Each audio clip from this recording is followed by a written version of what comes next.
আজ আমরা যদি কাজ করতাম আমরা এখানে $1000 ইনকাম করতে পারতাম, ওইটাও আমরা ভাবি নাই। আমরা খেলা দেখার জন্য $400 দিয়ে খেলা দেখার জন্য এখানে এসেছি। চাইনিজরা খুব আগ্রহ ধরে ছবি তোলার জন্য, শুধু হামজার জন্য। আমরা আগে বাংলাদেশ ক্রিকেট টিমকে অনেক ভালোবাসতাম, কিন্তু এখন আমরা ফুটবলের দিকে ঝুঁকে গেছি। আমরা ফুটবলকে অনেক ভালোবাসি। ফ্ল্যাগ উঠছে, এর মর্যাদা আরো বাড়বে যখন বাংলাদেশ এই ম্যাচটা জিততে পারবে। বাংলাদেশ জিতুক বা হারুক, এখানে কিন্তু একটা উৎসব বইছে এবং প্রত্যেকে অনেক আগে থেকে অপেক্ষা করছিলেন কখন টিকিট পাবেন, কখন খেলা দেখবেন। এরকম কয়েকজনের সঙ্গে আমরা কথা বলতে চাই। আমরা শুনছিলাম আপনাদের তরফ থেকে যে যদি $1000 হতো আপনারা অবশ্যই খেলাটা দেখতে আসতেন। এই যে তাড়না, এই যে আপনাদের উৎসর্গ, এটা কিভাবে তৈরি হলো? আমরা বাংলাদেশকে হামজা চৌধুরী আসার পর থেকে বাংলাদেশে আমাদের খেলা দেখার, ফুটবল খেলা দেখার আগ্রহ বেড়ে গেছে। আমরা আগে বাংলাদেশ ক্রিকেট টিমকে অনেক ভালোবাসতাম, কিন্তু এখন আমরা ফুটবলের দিকে ঝুঁকে গেছি। আমরা ফুটবলকে অনেক ভালোবাসি। আজ $1000 না, $2000 হলেও আমরা খেলা দেখতে আসতাম। আজ আমরা যদি কাজ করতাম আমরা এখানে $1000 ইনকাম করতে পারতাম, ওইটাও আমরা ভাবি নাই। আমরা খেলা দেখার জন্য $400 দিয়ে খেলা দেখার জন্য এখানে এসেছি। আমরা একটু কথা বলতে চাই। আপনার গায়ে অনেক অটোগ্রাফ দেখতে পাচ্ছি, এইটা তো একটা গর্বের বিষয় এবং অবশ্যই জয় নিয়েই যাবেন। এই যে স্যাক্রিফাইস, সবকিছু বাদ দিয়ে চলে আসা, এর আলাদা একটা ভালোবাসা আছে নিশ্চয়ই।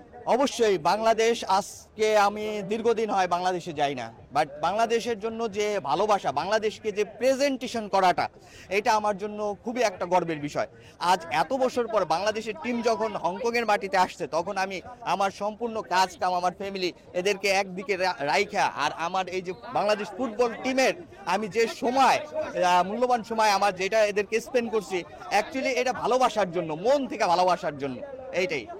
আমরা যে কথা বলছিলাম, এই যে সব জার্সি পরে আসেন, পতাকা ধরে রাখছেন, এবং অনেকের আসলে এখানে যারা কাজ করেন, আজকে তো অনেক টাকাও আয় করতে পারতেন, সেটা বাদ দিয়ে খেলা দেখতে চলে আসলেন। মানে এই যে স্যাক্রিফাইসটা, প্লেয়াররা যেভাবে স্যাক্রিফাইস করছে আপনারা করছেন।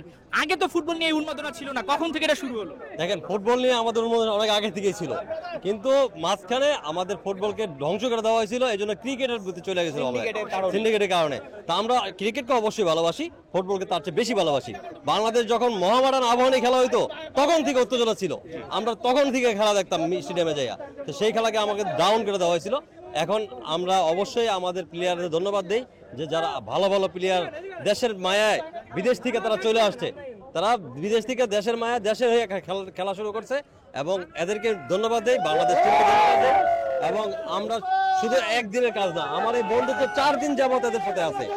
আমরা একটু কথা বলতে চাই যে এখানে দেখতেই পাচ্ছি যে হংকং বাংলাদেশ, হংকং আর Bangladesh. Hong Kong, of course, I'm sorry.